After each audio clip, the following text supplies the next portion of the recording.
Good evening, everyone. I'd like to start by welcoming you tonight to the Community Medical School. It's a real pleasure, and thank you all for coming. My name is Beth Kirkpatrick. I'm a professor of medicine in the Division of Infectious Diseases, and I direct the Vaccine Testing Center. And it's my pleasure tonight to introduce tonight's speaker, Dr. Kemper Alston, who'll be talking to us about one of the biggest emerging threats in medicine, the threat of antibiotic resistance. And there's really nobody better to talk about this topic with us.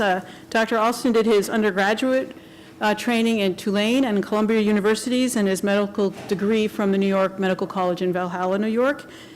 He did his internship and residency in internal medicine, as well as the subspecialty training in infectious disease at the Montefiore Hospital, which is affiliated with Albert Einstein School of Medicine. He also received his Master's of Public Health degree from Johns Hopkins. Dr. Alston now is currently the leader of the Division of Infectious Diseases, and he's been at the Medical Center since 1993. Dr. Alston, in addition to his multiple roles as clinician and educator of medical trainees, has an important role as the director of infection prevention and hospital epidemiologist at the Medical Center. And in case it's not clear immediately what that means, essentially, he oversees a very important and sort of unsung group that does a really immense job of sort of the vigilance and the identification and control of infection threats within the hospital. And this work, as many of you may know, was recognized nationally in 2014, but hasn't happened yet, maybe another award. When the Medical Center was nationally recognized by the Department of Health and Human Services as the only hospital in the country to achieve this award in infection prevention. Dr. Alston's received many other innumerable awards for his work in infection control and clinical care and training of medical trainees. And I know he'll give us a spectacular talk tonight. His talk is called Battle of the Bacteria, Antibiotic Resistance, and the Evolution of Superbugs. And I hope you'll join me in welcoming Dr. Alston.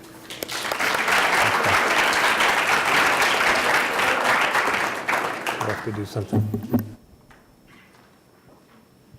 Well, thanks, Beth, and thank you all for coming. Thanks for such a large turnout, and I thank the organizers for inviting me. I've spoken, I think, about this topic at this forum in years past, so hopefully this isn't a repeat. If I'm not loud enough, let me know and I can move the microphone closer. There's one so I can sign.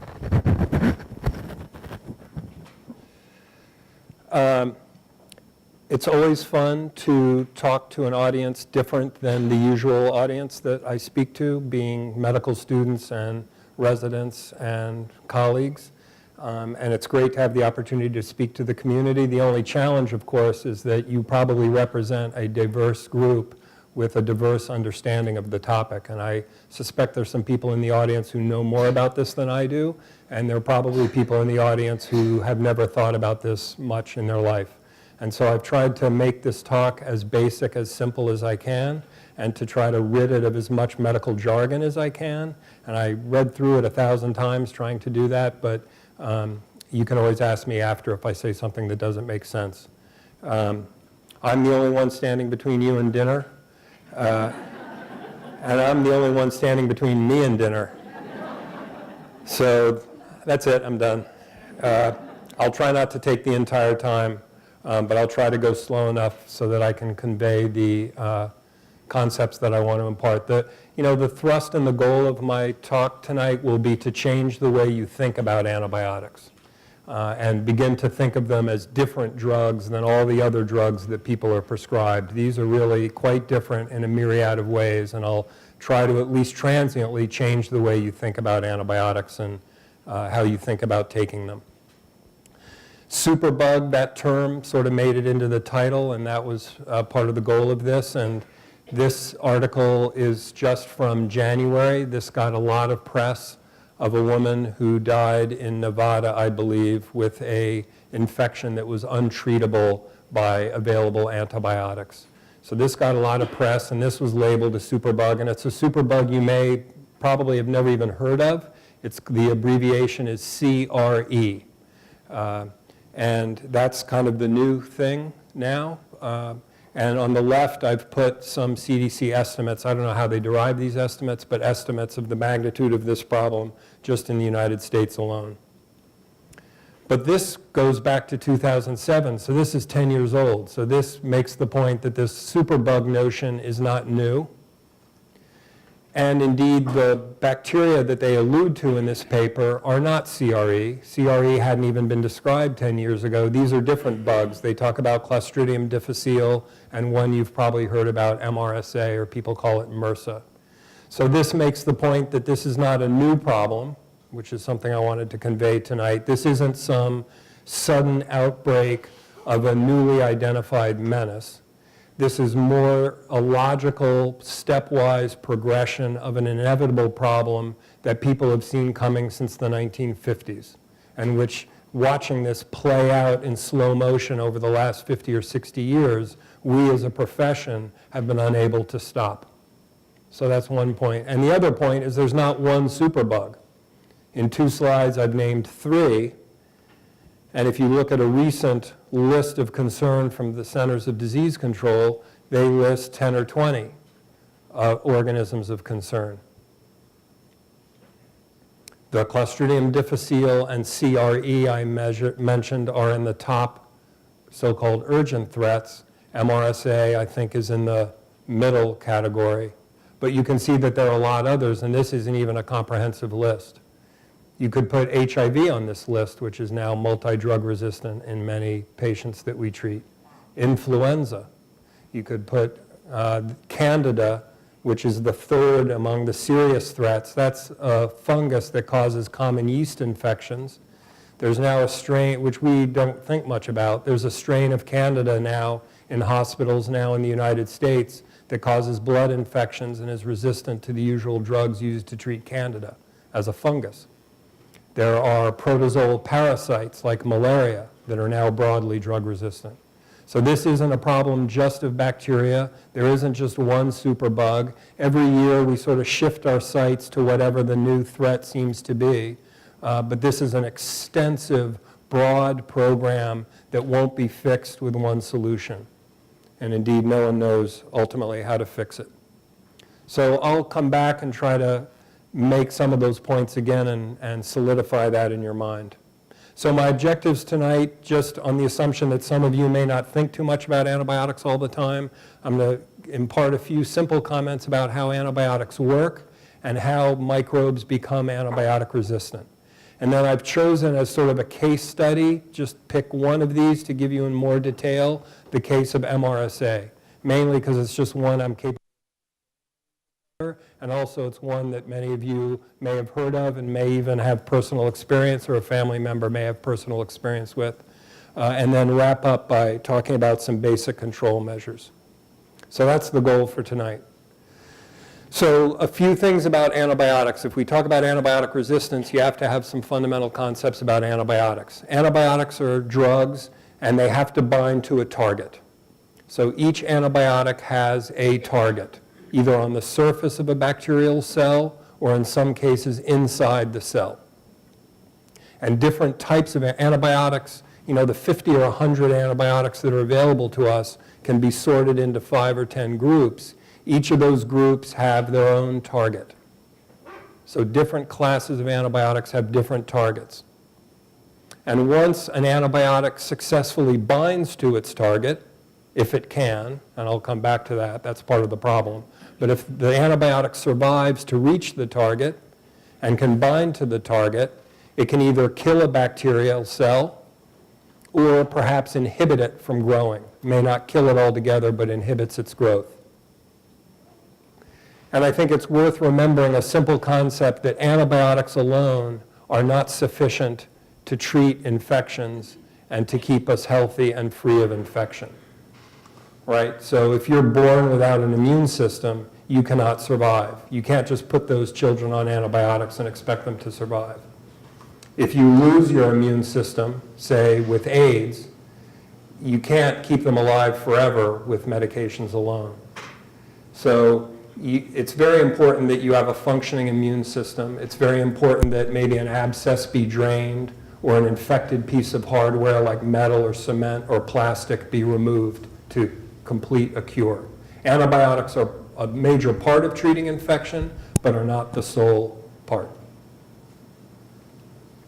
So this is a terrible cartoon, which I'm showing to confuse you. So that sphere is a bacterial cell, and the yellow boxes are the different targets. And the only point of showing this slide is, again, to reinforce that different groups of antibiotics have different targets, and you can see that some of them, if I can see that far up, some of them are on the surface of the cell, and a bunch of them are inside the cell. And the blue boxes are names of different antibiotic classes. And there's a typo, which irritates me, because this is an unpronounceable class of antibiotics, oxazolidinones, so that should be blue, not yellow. But a variety of targets, both on and within the cell. So the story starts, the modern story of antibiotics starts with Alexander Fleming. He was a Scotsman working at St. Mary's Hospital right in the center of London. And in 1928, he is credited with discovering penicillin. So there had been other drugs before, notably sulfa drugs that date a little bit earlier, but this sort of set off the modern antibiotic revolution. And he eventually collaborated with two investigators from Oxford, Howard Florey and Ernst Chain, and the three of them shared the Nobel Prize. And that's a picture of Fleming accepting the Nobel Prize. And if you look carefully, lurking behind him, you can see his two colleagues waiting patiently in line. And if you exhaust every tourism opportunity in London, you can visit the room where he made this discovery. I dragged my very uninterested wife to this room, and we visited it. And his observation is this, and this is really one of the seminal observations in the history of medicine and touched off the entire antibiotic revolution. Allegedly, that's his photograph on the right.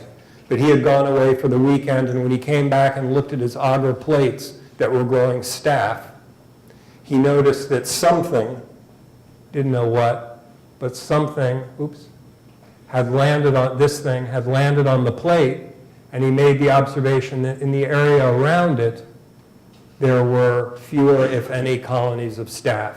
And as he was throwing away these plates, he just looked at this one plate and said, well, what would be capable of killing the staph that I put on this plate before I went away for the weekend? And there's been tremendous debate among medical historians where that one colony came from and how it flew in the window and landed on that plate. But that's a story for another day. On the left would be a more modern recreation of that. And you can see that there's a cleared area around that colony where nothing's growing. And he plucked that colony and worked on it and worked on it and worked on it for 20 years. Eventually had to have collaborators at Oxford before they were able to purify and produce enough penicillin to get to the point where they could give it to patients. And it's ironic because this discovery was made in staph. Penicillin was killing Staph aureus. And the irony now is, fast forwarding 70 years, close to 100% of the world's Staph aureus is resistant to penicillin. And when we report a Staph aureus culture result in the hospital, we don't even show penicillin as an option because it's always resistant and it would just add clutter to the report. So we've just dropped it from the report. But it's ironic that that was how his discovery was made. At the time penicillin was discovered, it was a potent drug to use against Staph aureus. And now, 70 years later, which I know seems like a long time, but in an evolutionary sense, it's a blink of an eye. 70 years later, penicillin has no real use for staph infections. But his observation also became the basis for the method to decide if antibiotics will work or not. And so you can see you could take an agar plate or a petri dish and cover it in a bacteria, so that cloudy yellow area is all just a solid lawn of bacteria. And then you can just drop little paper discs impregnated with different antibiotics and look to see what Fleming was seeing. Look at the size of that clear area around that disc. That's called a zone of inhibition. And you can imagine that for this guy, whatever this drug happens to be, that strain of staph is probably susceptible to that drug because it's not growing anywhere near the disc. There's a big zone of inhibition. Whereas you can look at this guy, if I can see this pointer, you can look at this guy, and there's no zone of inhibition. The bacteria are happily marching up and eating the paper disc. So that would be reported by a laboratory as being resistant. So Fleming's observation went on, this for generations, this is how antibiotics were assessed in the laboratory for activity. There are slightly more modern mechanisms now, but the theory is the same. So pausing for a minute and just thinking about some basic concepts that are probably obvious, but you may not think about every day. One is this sort of what's become almost a cliche, that we're covered by and inhabited by many more microbial cells than human cells. The thing you always read is 10 times more, but that's just a blatant estimate that no one can really make. We don't know how many more, but there are a lot more. So egocentrically, we think of ourselves as a single person and a single organism, but of course, we're just a scaffolding for microorganisms. We're totally covered, and our intestines are totally covered by microorganisms. Many more microorganisms than human cells. And it turns out, lo and behold, that our relationship with those organisms have a lot to do with how our immune system develops, for example, and how we resist infection. And having a healthy population of microorganisms that we live with is probably vital to human health. And of course, that's disrupted with antibiotics. So you can imagine to get an infection, you could have a very virulent or dangerous invader that you don't normally live with, that you encounter, say in a hospital setting, that's capable of invading you, like say group A strep causing strep throat. Or you can imagine that the bugs that you normally live with get into the wrong place, like you rupture your appendix. When you rupture your appendix, you get infected with the bugs you normally live with. They're just not supposed to be free in your peritoneal cavity. And it's important to think, and I always tell medical students this, that we have no antibiotic in our regimen that treats a single bug or a single pathogen. And you may think this is the case, that if you had an E. coli urine infection, that we have an antibiotic that just kills E. coli and nothing else. Or if you have pneumococcal pneumonia, that we would have an antibiotic that treats pneumococcus and nothing else. And of course, that's not true. We hope that we guess correctly and that those bugs are included in the spectrum of the antibiotic we use.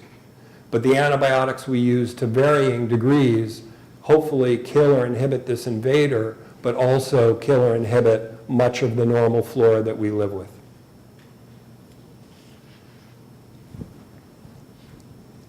And it's also, again, thinking of us really as just being inhabited by microorganisms. Remember that taking an antibiotic doesn't sterilize us, right? It's just like antibiotics can't keep us alive if we don't have an immune system.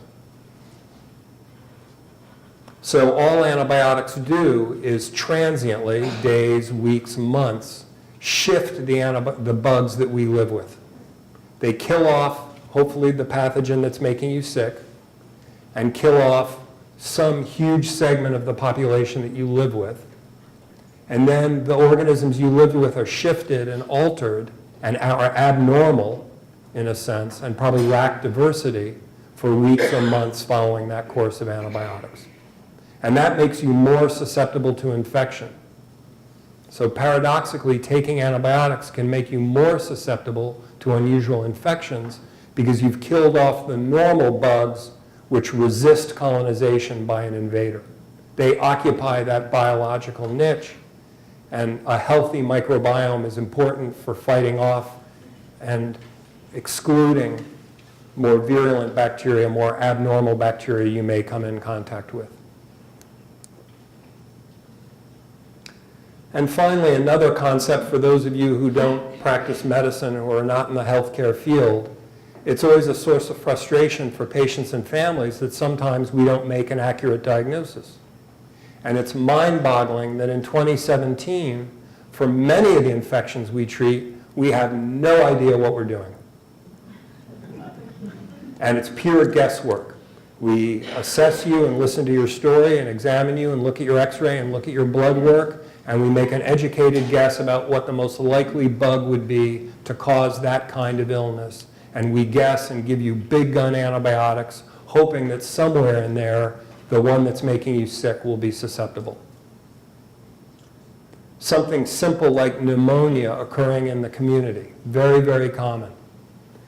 I would say 9 times out of 10, we have no idea what the bug is for community-acquired pneumonia. No idea. So that leads us fundamentally to way over-treat things, right? If you get suddenly ill in the hospital, because we may never know what's making you ill, or we may not know at least for 48 to 72 hours, we will probably put you on 3 different big gun antibiotics, hoping that among those 3 different drugs will capture the problem. Meanwhile, that totally obliterates the microbiome that you live with and sets you up for subsequent infections like getting Clostridium difficile diarrhea.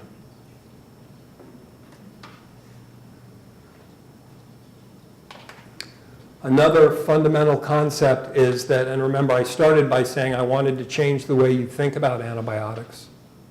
Antibiotics are different in that each dose contributes to their demise in a very real way.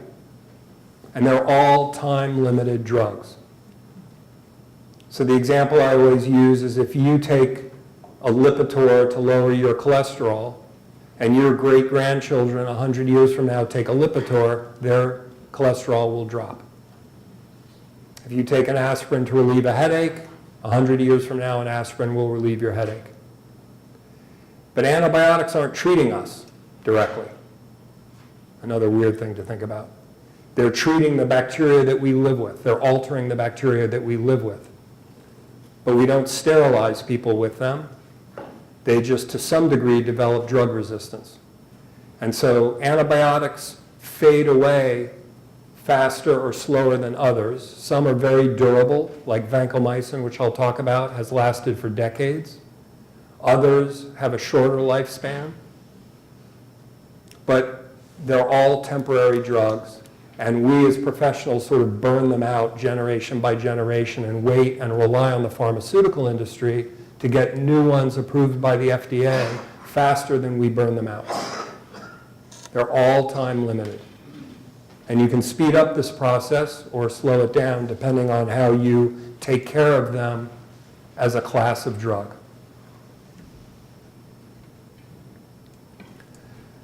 So that's a little background on antibiotics. What about antibiotic resistance? It's much more complicated than this slide, but the concepts are valid, that there are a few basic ways bacteria become resistant to antibiotics.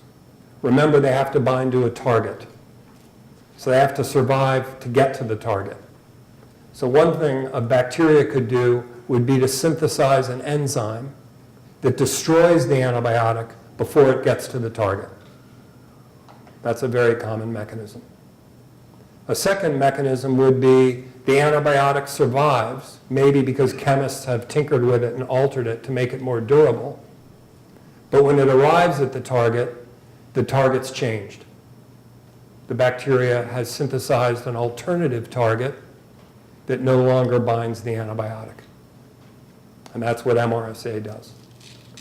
And the third way, which is a little more harder to think about, would be that the drug survives and the target's the same, but it can't get to the target. If the target's inside the cell, maybe there's a pump that pumps it out of the bacterial cell as fast as it gets in. Or maybe the channel it uses to enter the cell changes so the drug can't enter the cell anymore. And it's much more, infinitely more complicated than this. But the idea is that for each new class of antibiotic, resistance develops, and it's usually one of these 3 strategies. And it's up to scientists to study them in the lab and figure out which mechanism is being used.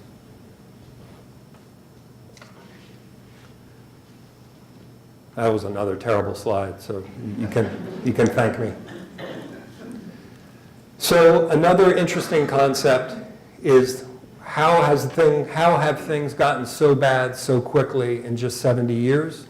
Part of this is the recognition that antibiotics have always existed. Most antibiotics are natural compounds found in the environment. Some are created by chemists, but most of them are natural products. And they've existed for millions and millions of years. Right? And you can go and drill into the permafrost back to the time of the woolly mammoth and find broad antibiotic-resistant bacteria in the soil. You can go deep into cave systems, further into a cave system than a human being's ever gone, and take cultures from the environment and find antibiotic resistance genes. Because bacteria are normally producing antibiotics to fight among themselves, and they're evolving antibiotic resistance strategies as they fight among themselves. So that's why when we came along as human beings and started dumping kilotons of these into the environment, that these pre-existing resistance strategies blossomed and spread around the world. They didn't have to be created de novo. They didn't have to go through decades of evolution. They already existed. They were just waiting for us to exert the selective pressure of putting people on antibiotics all the time for these genetic elements to thrive. And in human terms, bacterial evolution happens very quickly. So this whole drama that I'm telling you about has played itself out in only 70 years. So bacterial evolution, right? E. coli and staph are doubling every 20 minutes. HIV is mutating wildly every time it divides. Tuberculosis is mutating constantly. So this happens much more quickly than we're used to thinking about in the scale of human evolution.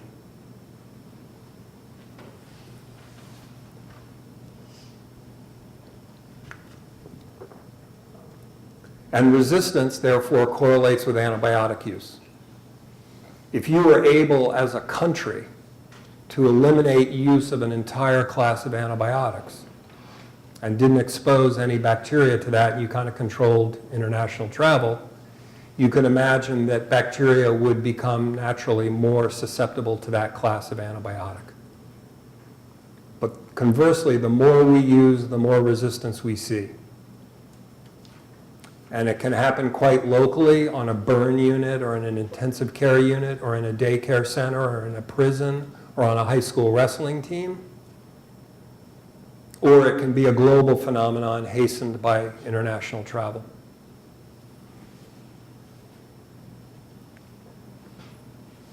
There have been no antibiotics developed for which resistance hasn't been reported. There's resistance to Clorox, there's resistance to iodine, there's resistance to heat, there's resistance to drying. And our friends in the pharmaceutical industry will boast about how their new drug is free of any resistance because 300 people had been studied so far to get it FDA approved. They had been studied for 2 weeks. Right? And this is always the same pattern. You know, we've been listening to this for 100 years.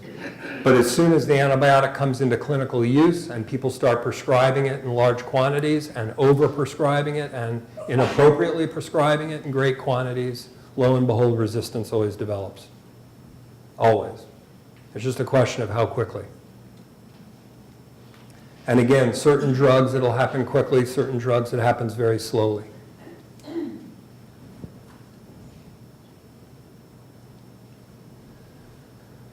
So Flemings made his discovery in 1928, but he had a lot of trouble making progress. He had to collaborate with those two other knuckleheads I showed you. So it finally, penicillin was rushed into use at the end of World War II. So you say that's 55 years and 15 years. So we're about 70 years into this. And this is the inside back cover of the Normandy invasion issue of Life magazine. And I think it's probably the first antibiotic ad. Quite patriotic, shows a medic giving his fallen comrade intravenous penicillin. Up to then, if you had a battlefield casualty, the medic would tear open a packet of sulfa powder and dump bright yellow sulfur granules into your wound. And this is quite a heroic image, but of course what penicillin was really used for in World War II was treating sexually transmitted infections in soldiers and prostitutes. And that was its great contribution at the end of World War II. And this is still World War II, because if you look at the top of that garbage can, it says "Thrash the Axis, buy bonds." So this must still be World War II. And very quickly, the idea arose that suddenly infectious diseases were curable. People who had suffered a lifetime with gonorrhea or syphilis, going through crazy toxic treatments with heavy metals and terrible things, suddenly could be treated quite quickly in a matter of a few days with penicillin. And this advance, for those of you who were around at that time and remember that time, was huge. That, combined with vaccination and improved standard of living and housing and clean water, led to this whole concept that infectious diseases were going to be eliminated from the earth. And this was the testimony of the then Surgeon General. He was wrong, but it was close. Now, fast forward from his testimony, fast forward 40 or 50 years, MDR is a term we use. That means multi-drug resistant. That means you're resistant to a bunch of stuff. And off the top of my head, I just made this. If you think about 3 big infectious disease killers, HIV, malaria, tuberculosis, not in Vermont, but in the world. All 3, there's no vaccine. There's a vaccine for tuberculosis, but it doesn't work, and we don't use it in the United States. There's no HIV vaccine, there's no malaria vaccine. And all 3 are wildly drug resistant, to the point of, in some parts of the world, being untreatable. And then on the right, sort of off the top of my head, some of the things we've mentioned already, and you could make this list a lot longer, are lists of bugs that are now multi-drug resistant. So again, circling back, there's not one superbug. The superbug is the bug that infects you. That's what makes it special.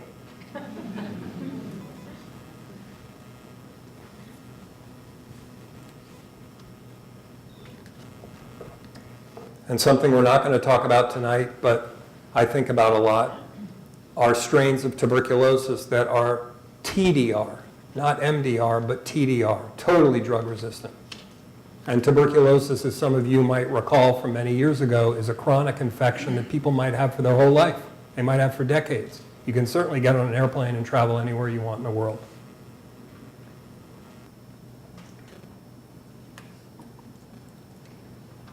Malaria,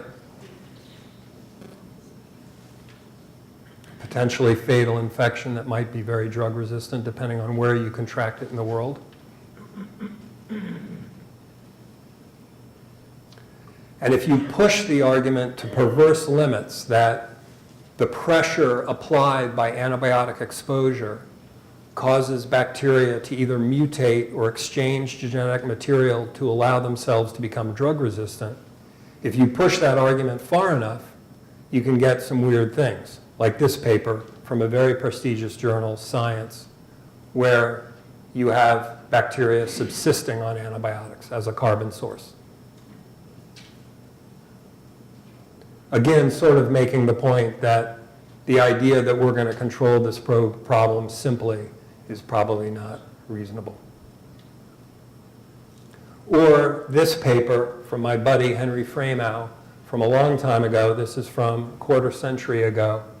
Remember, you're supposed to have a zone of inhibition around the disc. That's a white paper disc impregnated with antibiotic. You're supposed to have a clear zone of inhibition around it. This is a plate where nothing grows on the plate. You put bacteria on the plate, nothing grows. The only place it grows is around the disc of antibiotic. It's dependent on the antibiotic. Exposure to the antibiotic turns on a gene which fundamentally changes how the bacteria grows and makes cell wall. And it's gotten to the point now where it relies on that signal from the antibiotic to grow. So the treatment for this infection is to discontinue the antibiotic. And this has been reported again more recently in England and other places.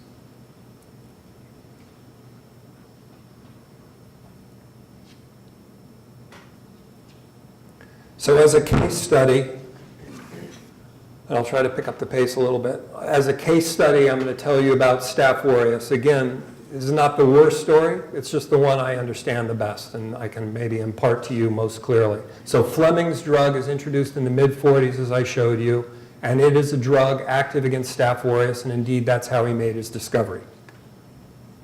Didn't take long. By the mid-50s in Boston, New York, elsewhere, strains of staph that were enzymatically destroying penicillin were reported.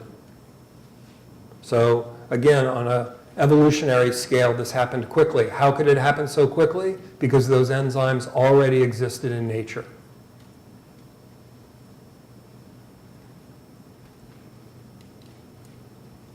So penicillin failed as a staph drug quite quickly in the 1950s. So the solution to that is chemists modified the structure of penicillin so that the enzyme that destroys it can't reach its site. So here's penicillin,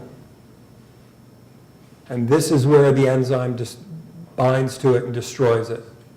So chemists put a big, bulky side chain on penicillin, and if I remembered enough organic chemistry or had a three-dimensional model, I could show you that putting that bulky side chain on it protects that binding site and protects the drug. So this drug is penicillin modified to withstand enzymatic destruction. The form of that we use today and still use every day in the hospital is called nafcillin. And British scientists hailed this new super penicillin, which was going to solve the problem. A problem had arisen, and they had solved it through chemistry. And you can see how long that lasted. If Staph aureus couldn't enzymatically destroy penicillin, it evolved an altered target. So when the new super penicillin arrived at the target had changed. And that has the unfortunate name of methicillin-resistant Staph aureus because the first of those super penicillins, if you will, was called methicillin.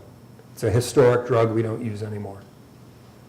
So MRSA is Staph aureus with an altered target, so even these modified penicillins can't bind to it anymore. And you can see how quickly that happened. And just a little letter to the editor saying, uh-oh, there might be a problem. And this happened early. This happened in the early 60s, but this bug, MRSA, really exploded in the United States in the 1980s.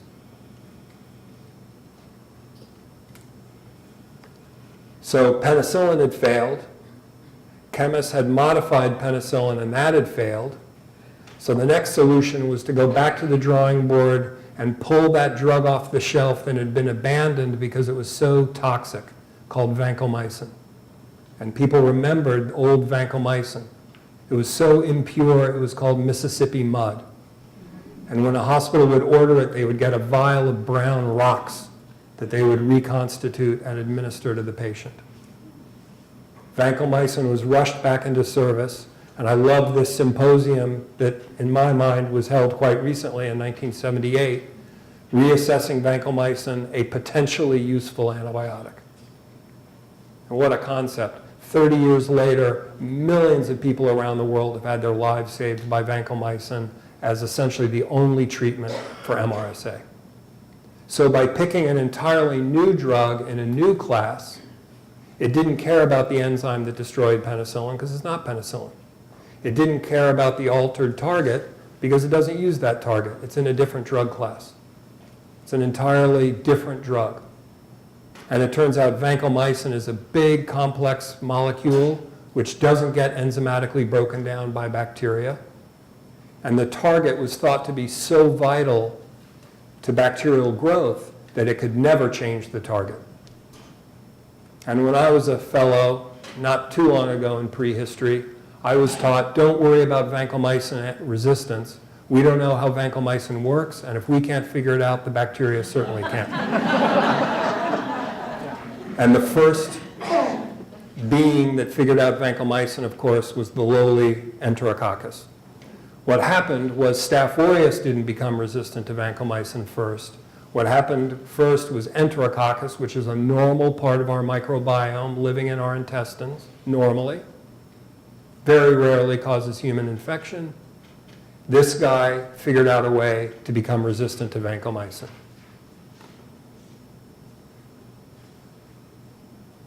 Sort of an ominous brief report in the New England Journal of Medicine. Because at that time, people with life-threatening MRSA infections really had only vancomycin to choose from.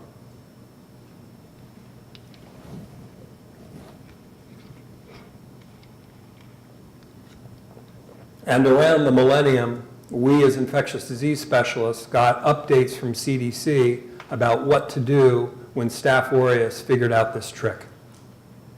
That if the Enterococcus can figure it out, Staph aureus certainly could figure it out. And it was just a matter of time. And we were told to be vigilant and to watch for this bacteria.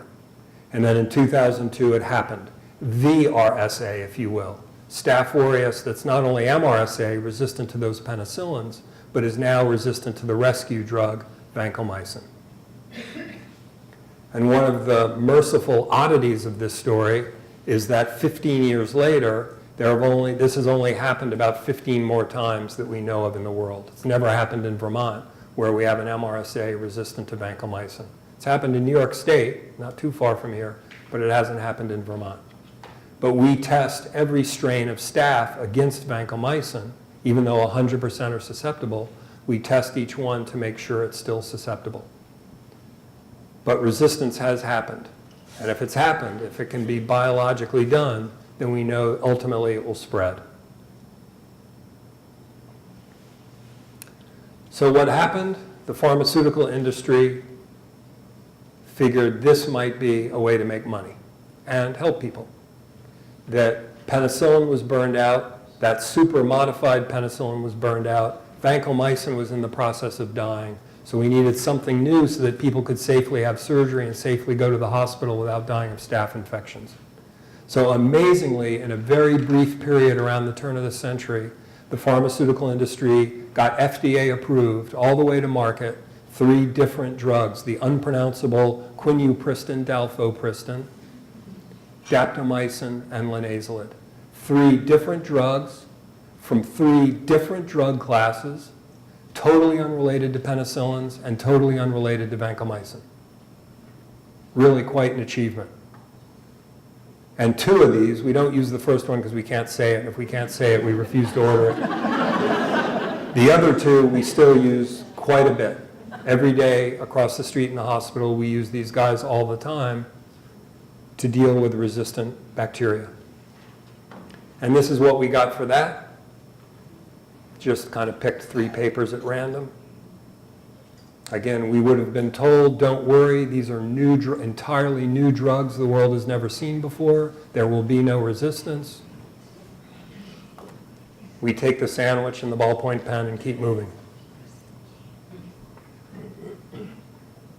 So resistance has been described for all of these. And so we have to carefully check with our laboratory every time we use these new drugs to make sure that the bug is actually still susceptible. The drugs are so new that the lab may not even report results for these drugs. And so we have to call them and ask them to double check that they're still active.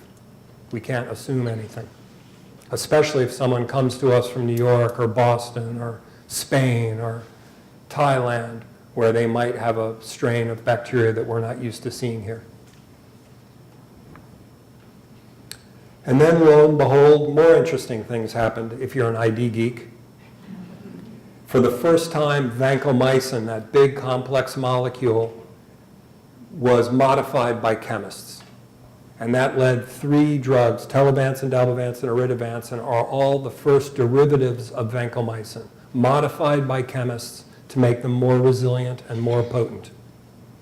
And even more interesting, ceftaroline, which is a distant relative of penicillin, which shouldn't work because MRSA had changed the target. This is the first drug with a restored ability to bind to that altered target. So you don't need to know any of that other than this story continues right up till today. And as the years pass and my career proceeds, I have to keep updating this as new things evolve. But I'll make a point now that I'll come back to at the end. Those 3 Vancomycin brothers, we don't have any of them on formulary here, and we don't use any of them. So as I drone on, you can think about why that may be, and we'll come back to that at the end. We do use ceftaroline. And of course, here's a paper about ceftaroline resistance. There's resistance to all these drugs, obviously. It's just a question of how prolific these will be and how prevalent they'll be in the hospital setting. These are all intravenous drugs that are used in the hospital. These are not pills that you would be prescribed in the office.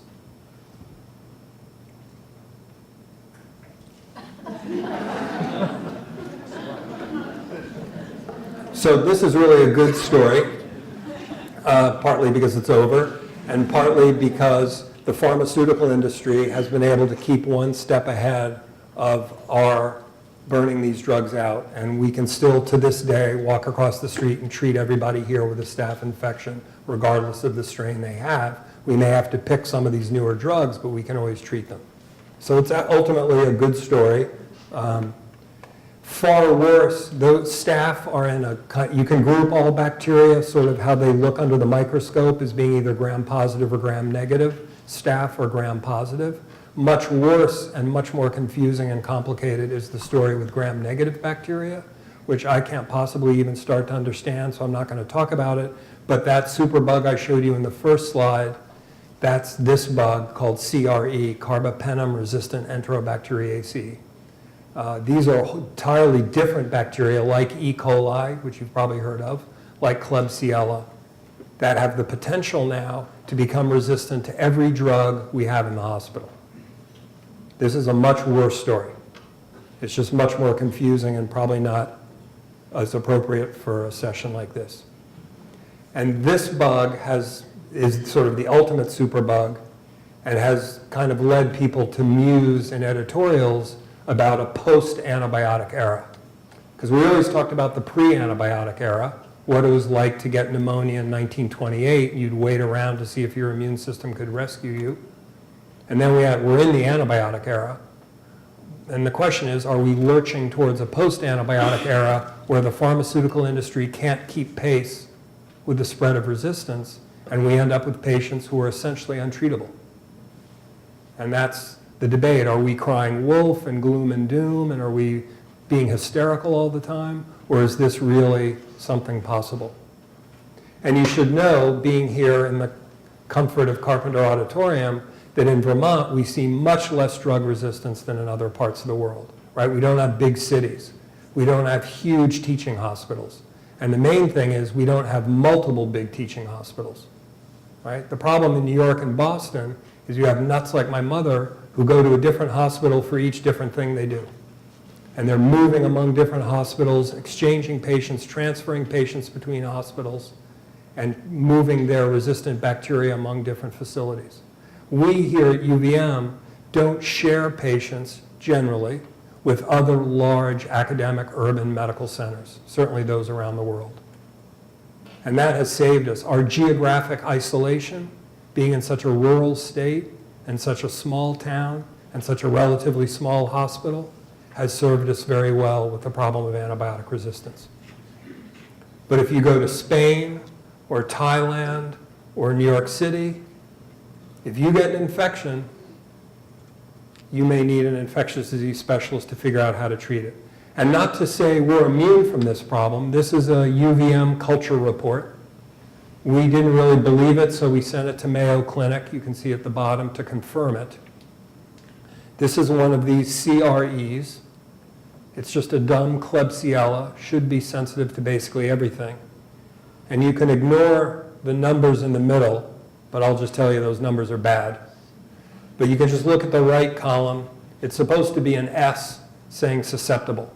R is bad, that means resistant. I is intermediate.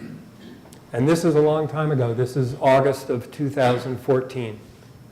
So this is almost 3 years ago at our hospital we encountered this bug. And here's another one we had from that same month. I've stopped making slides and collecting them. but this is another one we had that month. And you can see two drugs, colistin and polymyxin B. Hopefully you haven't heard of those. Those are our last-ditch drugs. They're essentially detergents. They're toxic detergents. They're the last thing we have. And you can see how this strain was resistant to those. And what got a lot of media attention about 6 months ago was a strain of this bacteria spreading around the world that is now resistant to colistin, as sort of a harbinger of the post-antibiotic era. So this kind of thing can happen in Vermont. We see this.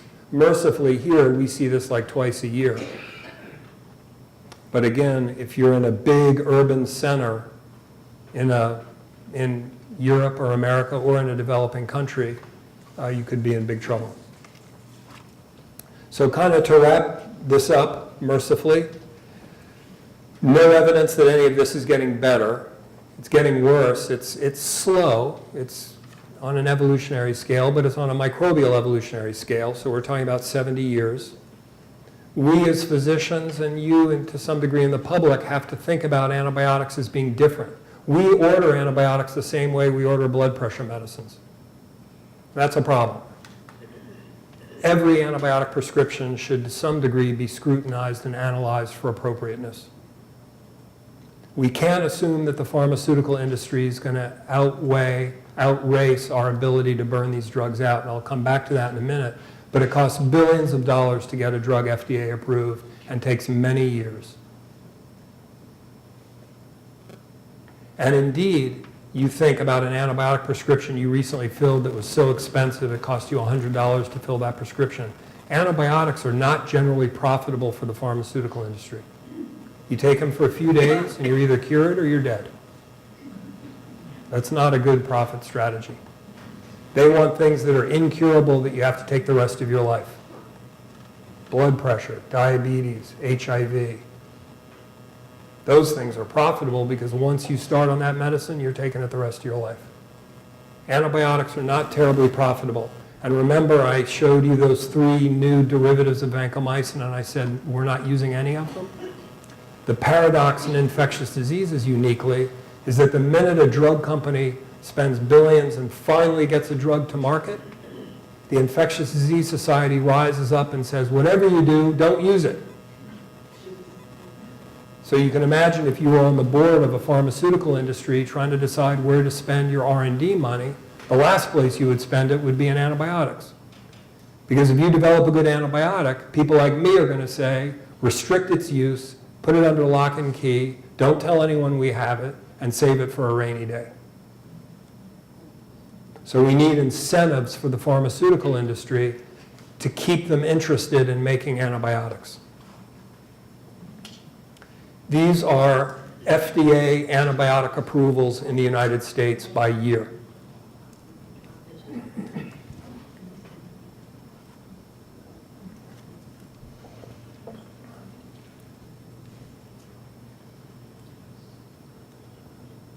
But there have been some interesting things. You know how the United States Senate works. Look at the bottom, look at that vote. United States Senate, look at that vote during the Obama administration. This was a bill that, amazingly to me, got zero media attention. It's called the GAIN Act. I'm sure hardly any of you have ever heard of it. And it's to build in financial incentives to drug companies to stay in the antibiotic business.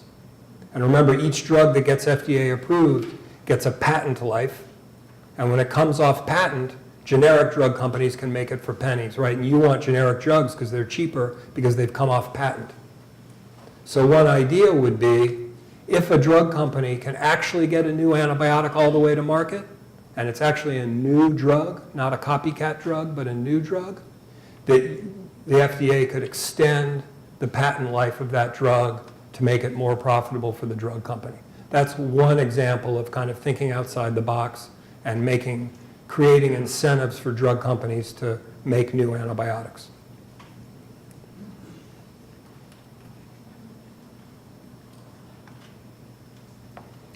And sort of skipping, in the interest of time, to the bottom, The elephant in the room, which I haven't mentioned, is the use of antibiotics in the agricultural industry.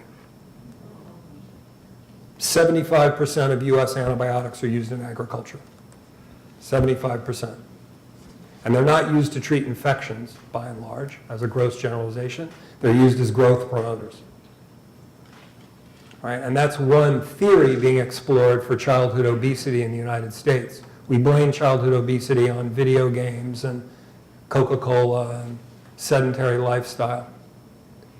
But to what degree is pulsing young children with amoxicillin for the ear infections they have that won't respond to amoxicillin anyway, to what degree does that set the stage by altering their microbiome? To what degree does that create childhood obesity? And it's, it'll probably be a dead end, but that's something being explored. And at least the idea is to get antibiotics that are used in humans therapeutically, get them out of the agricultural industry, and only use antibiotics that are not used in humans. And I think about 6 months ago, it was pretty recently, all the animal health, I think but one, all the animal health companies in the United States agreed voluntarily to restrict marketing their antibiotics to animals who had infections, rather than marketing them as growth promoters.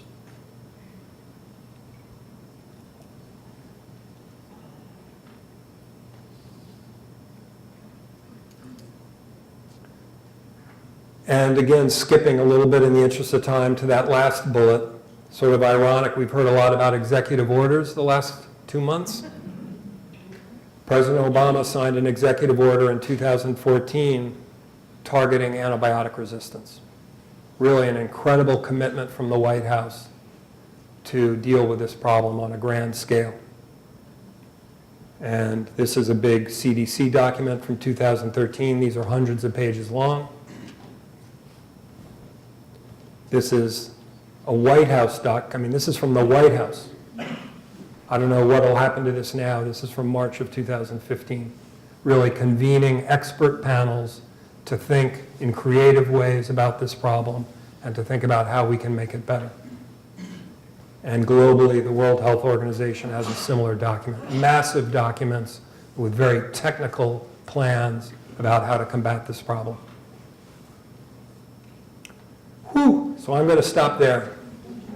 It's 1 minute up. Talked longer than I had hoped. I'm going to stop there, and I'd be happy to try to answer any questions you might have, or this would be a good time to escape if you're fainting from hunger. Thanks for coming.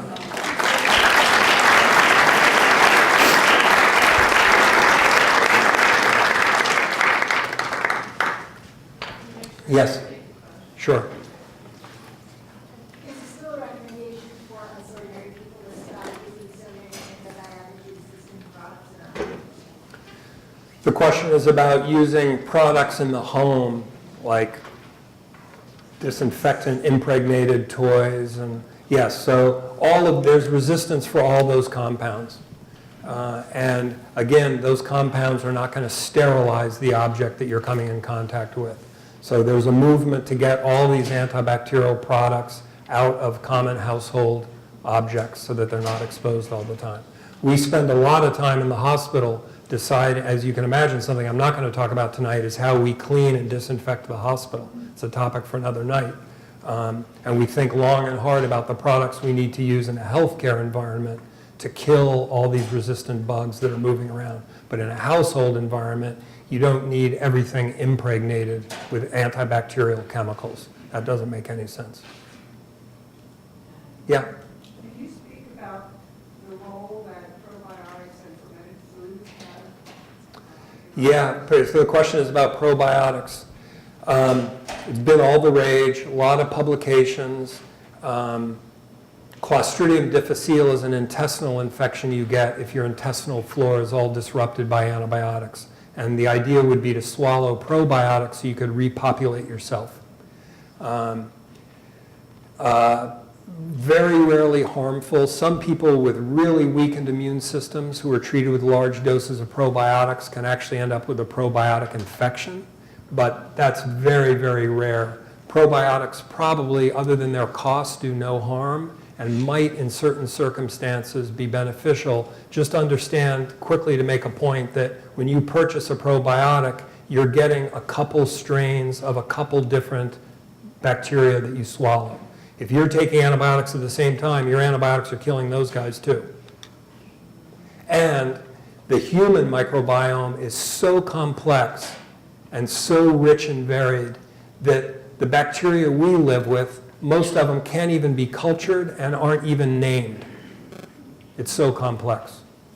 And its diversity is its key to success. So swallowing a probiotic with 2 or 3 different bacteria which are not part of our normal flora probably is not going to be a blockbuster solution, although it probably doesn't hurt. The quickest way, and everyone's exploring now, how do we restore the microbiome after we damage it? And it may be during our lifetimes that when you get a course of antibiotic, that'll be followed by an attempt to restore your microbiome. And you've heard about fecal transplant, everyone snickers, but the idea is you get someone else's feces put into your intestine to immediately restore that varied flora that you live with. And we're doing those here, and they're being done everywhere now as a rapid way to restore the rich and varied flora which you could never get from a commercial probiotic. Yeah? What about yogurt? Yogurt's essentially a probiotic, right? So yogurt has live strains. Different yogurts, different brands of yogurts have different strains and different concentrations. Usually doesn't tell you. Sometimes you can go to the product website and see what's actually in the yogurt. But eating yogurt would be the same as buying probiotic capsules. Yeah? I just wanted to understand a little bit about garlic. Isn't that from the antibiotics? Isn't it a natural antibiotic? Oh, you're asking the wrong guy. I mean, there are a million cumin, I think, right? There are a million things that have, there are a million natural herbal dietary supplements that probably to some degree, perhaps sometimes only in massive doses, have antibiotic properties that haven't been patented and marketed by drug companies, and therefore no one makes any money off them. But to what degree those can be used therapeutically, I'm not so sure, and I'm not knowledgeable in that field. Yeah? So in our relationships with our physicians, how do we approach them relative to these things? So we have an infection, we Right. have pneumonia. Right. Do we ask for medicines? Do we ask for measurements of Right. what it is before it's treated? Yeah, good question. People blame some of this problem a lot on patients seeking antibiotics and demanding antibiotics from their provider. I think the responsibility really lies with the provider. And the providers sometimes want to give an antibiotic because they have 12 minutes to see you. And they want you to leave a satisfied customer. And one way for you to leave satisfied is to do something. To tell you that you've got a viral crud and you should go home and ride it out for a few more days is not particularly satisfying news after you've paid for that visit. But if you get an antibiotic, you feel like you're taking control of your illness and you're doing something to treat it. So patients clearly want antibiotics a lot of the time. And the problem is for us to launch into one of these diatribes like I've imparted as a way of convincing patients that they don't need antibiotics is quite frankly too time consuming. So I think it would be perfectly reasonable for you to ask your doctor, remember that all these drugs I've talked about only treat bacteria. Viral infections like the common cold and most common ear infections and sore throats don't respond to antibiotics. So it would be reasonable to say, have we gotten all the tests and all the cultures we need before starting antibiotic? Do we have any idea what we're treating? Do we think the likelihood is that this is a bacterial infection that will respond to antibiotics? And to explore a little bit and to let your provider know that you're willing not to take antibiotics if you don't think they're indicated. Because oftentimes I'll tell you as a physician, I'm sitting there with a patient and I'm on the fence in my own mind about whether to prescribe them or not. And if I knew that the patient was okay giving it another 24, 48 hours to ride it out, that might make me feel better about withholding that prescription. So I think just having that conversation that I don't know much about antibiotics, but you're giving me an antibiotic, I just want to make sure you're okay with this and you think it's justified and you think it's necessary. Yeah? You wave a wand and try to get leverage over this problem, would you wave it at bacterial or antibiotics in agriculture or over prescription, or where's the most leverage here, do you think? Probably in hospitals, but I say that because that's my bias. I mean, obviously, the most antibiotic use is in agriculture. Farm families are totally colonized with antibiotic-resistant bugs that they get from their animals. That's been shown. Like MRSA clusters around pig farms in Iowa, right? I mean, it's a big deal. The food we buy, the chicken breast that you buy, if you swab it, it's covered in antibiotic-resistant bacteria. So it's a huge problem. And what degree that sort of insidiously colonizes us and then causes infections when we have surgery is difficult to say and difficult to predict. The big place where it's amplified and accelerated and epidemic is in hospitals. But again, that's what I do for a living, so that's what I'm most interested in, most knowledgeable about. So we've got to solve the problem of hospital infections as a way of dealing with this. In the community where people are spread out in their own homes, 99% of which are not taking antibiotics, the problem's much less in scope. Yeah? So if we have animals causing the infections, are you saying that are we seeing a lot less infections with vegetarians? Is that been proven in any way? Or is it because it's in the soil and the water now and in our waste and everything else? Yeah, the vegetables you're going to buy in the market they're using, you're washing off antibiotic-resistant bugs, right? So vegetables are not free of antibiotic resistance. So I don't think that's ever been shown that vegetarians have fewer antibiotic-resistant infections than meat eaters. I'm not aware that that's ever been shown. The problem is that the bugs are just ubiquitous in nature. And that when you take an antibiotic, you allow them to flourish. I make rounds in the hospital, right? So I go from one infected patient to another infected patient for 5 hours in the afternoon in the hospital. Imagine, I mean, I can scrub my hands as much as I want. You can imagine what I'm exposed to. But I don't get sick with infections because I don't have open wounds. I don't have catheters stuck in my bladder and stuck in my veins. I'm not on antibiotics obliterating my normal flora. So if I transiently picked up a bug, I can wash it off. The problem is if I bring you a bug and you've got a big open wound packed with gauze, a week or two later that may show up in your wound. That's the big problem. And now I've forgotten what your question is. Yeah. Are they doing anything with research into your own immune system, such as they are with cancer, to help your immune system target? And instead of drugs, is there anything? Right. Yes, and I can't give you a detailed answer, but what you're getting at, which is a question that I'm frequently asked, is one solution to this might be to abandon this sort of antibiotic paradigm that we've been going at for 70 years, where we develop bugs that bind to a target and kill the bacteria. Maybe we need entirely new approaches, targeting the genetics or the immune system as new, novel ways that don't care about any pre-existing resistance because they work in an entirely different way. And like targeting cancer cells, could we somehow selectively target the genetic material, say, of an invader, leaving all the other bacterial species unharmed? And people much smarter than I, who are working in a bench research setting, obviously are working on strategies such as this and looking for entirely new compounds in nature, for example, because nature is full of antibiotics and full of antibiotic resistance. There are a lot of compounds out there that obviously haven't been harnessed for use. Brenda. I have a question with the logic of the dental people are doing antibiotics before dental work. That's because that means your heart valve is at risk. So when you get big dental work, you transiently get bacteria in your blood because your mouth's full of bacteria. So when a dentist goes in and monkeys around, you transiently get a blood infection. You're not even aware of it, but you do. And that's fine, and your immune system gets rid of it. You kind of feel funky for a few hours after going to the dentist, but you're fine. But if you have an artificial heart valve or a heart valve that's previously been infected, then those bacteria in the blood can land on that valve and cause a valve infection. That's the only reason dentists are giving antibiotic, unless you have an established dental infection, obviously. But just as a matter of routine dental care, that's for people with abnormal heart valves. And that's very controversial. That's not actually recommended. That you would kill more people with allergic reactions than you would save hip and knee infections.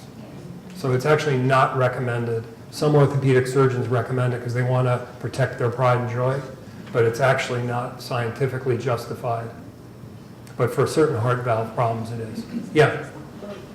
So for my double hip replacements, Yes. I've still been taking penicillin before the... Right. Because your orthopedic surgeon wants you to. Yes. Yes.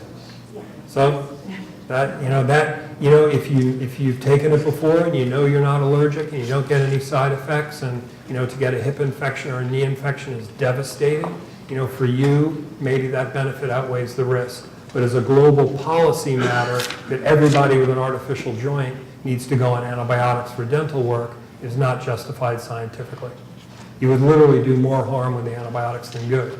But on an individual level, you may have to decide whether that's worth it to you. Because if I had an infection that went into the hip joint, I'd have to have the whole... Disaster. Now, Absolute disaster. I'll keep taking it. Keep taking it. Yeah. What about injury sepsis? Like, is that just kind of like a last resort to give a bunch of antibiotics, or like? So the question is about sepsis. Sepsis is sort of a syndrome where you're systemically ill with an infection. It's usually in your blood. You're usually in the hospital. You're usually seriously sick. You end up in the intensive care unit. You can die from it. The problem is with our diagnostic testing, at best, we're going to know the answer in a couple days.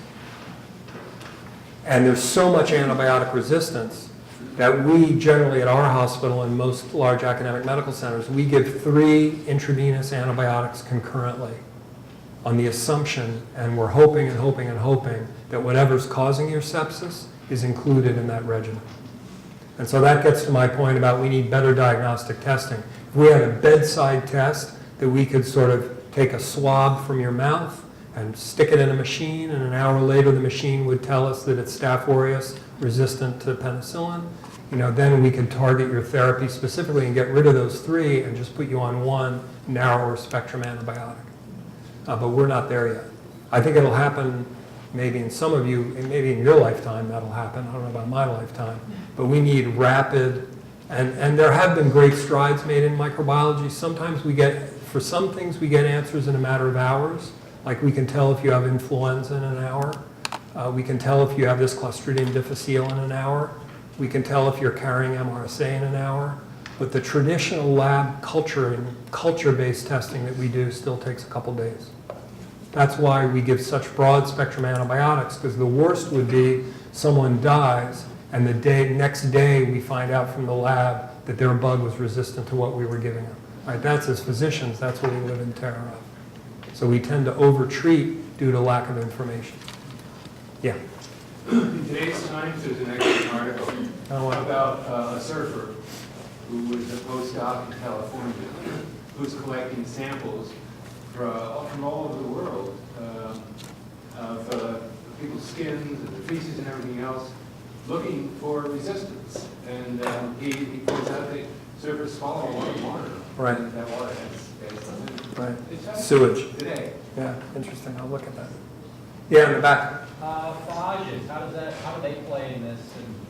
A whole nother, these are, that's a whole very complicated, that would be, bacteriophages would be a whole nother strategy separate from the traditional antibiotic paradigms, and whether they can ever be harnessed as prescription drugs to fight infection, again, not something I'm knowledgeable about, but that would be that sort of idea that we need an entirely different approach. Known for many years, obviously, right? But never quite harnessed as a therapeutic agent. Yeah? Pre-surgery, they did a swab of my nose. Right. Thrilling, wasn't it? I was in the superior. Right. I was curious as to why that particular bug was the focus. Right. To exclude others. Right. When you go to surgery in the United States, you usually get an antibiotic called cefazolin, which does not treat MRSA. And so as a way of reducing the risk of surgical and site infections, There's been a push to see, for example, if people are carrying MRSA, because if they are, they need a different antibiotic when they go to the operating room. So the idea would be a couple weeks prior to your elective surgery, swab your nose. The nose is swabbed because for reasons I can't explain, if you have Staph aureus, you usually have it in your nose. That's the niche. That's where it prefers to colonize. You might have it in your armpits and your groin. You might have it other places, but you generally have it in your nose. So a simple nose swab can often tell you whether you're an MRSA carrier. And if the surgeon knows you're a carrier, they can try to decolonize you prior to surgery. And then at the time of surgery, give you a different antibiotic that'll give you vancomycin as a different antibiotic that'll target MRSA. That's the reason, is to see not that you're infected, but whether you're a carrier with a bug that could be predicted to cause problems when you go to the operating room. That's been a new innovation over the last 5 or 10 years. We do a lot of that here. Yeah? Yes, is there anything that you could tell me about antibiotics and Lyme disease? That would be another night's talk, hopefully by somebody else. Lyme disease is a bacterial infection, Borrelia burgdorferi, so it's a bacteria. It's called a spirochete. It's sort of a different bacteria. The problem with Lyme disease, in all seriousness, is not antibiotic resistance. Lyme disease is not thought to be resistant to antibiotics. The problem is it's very slow growing and hard for us to measure. It's a perfect example of something that's very hard for us to measure in the laboratory, whether someone's been exposed to Lyme disease or infected with Lyme disease, or whether they've been cured of their Lyme disease. There's, as you well know, there's no test we can do to demonstrate that. That's the problem. The traditional antibiotics we use for Lyme disease are thought by all the experts who know a lot more than me to be active. Drug resistance is not thought to be a problem with Lyme disease. The problem with Lyme disease is the limited diagnostics we have. We have no way of telling someone that their treatment was successful or unsuccessful or that they've been reinfected. That's the problem with Lyme disease. One or two more, or do you want to get out of here? Yeah? I'm getting chickens and I also give them dedicated feed, which has, I think, antibiotic. I'm sure. Is that a good idea or not a good idea? Well, if you want bigger chickens, it's a good idea. Well, I don't want to spread antibiotic resistance. Right. So you'd have to ask yourself whether it's worth, what the reason would be to include antibiotics. It would be good to look at the bag and see what you're actually giving them. And just understand that you're not going to sterilize those chickens and their poop's going to have antibiotic resistance in it, and then you're going to get exposed to it. And what the goal of it is, and it's probably is growth promotion. So if it doesn't matter to you making them fatter when they come to market. No, it's to lose less chicks all the time. Oh, interesting. Yeah, so I'm the world's worst farmer, so I'm not the person to ask. One more, yeah. You mentioned vaccines, and is there an incentive for pharmaceuticals to create more vaccines? Well, Dr. Kirkpatrick should have given that talk rather than me. What was the question? Vaccines is the question. Clostridium difficile would be the perfect target for a vaccine because what makes you sick is the toxin. So you could make an antitoxin vaccine like we've done for other infectious diseases. That'll probably be an example of a vaccine that not too far from now, if we identified elderly people with frequent hospitalizations and chronic medical problems, they would be someone to vaccinate. A staph vaccine has been the holy grail for decades and has never come to market. We give pneumonia vaccines for pneumonia, but they don't work terribly well. They're getting better, but they don't work very well. Vaccines are a challenge, and vaccines are often not terribly profitable for drug companies either because it's one dose. And then you sue the drug company. Makes it even less appealing. So I think there will be more bacterial vaccines targeting resistant bacteria in the coming years. And I bet the first one might be a Clostridium difficile vaccine, which would be wonderful. Okay, I'm going to let you go. Thanks for coming.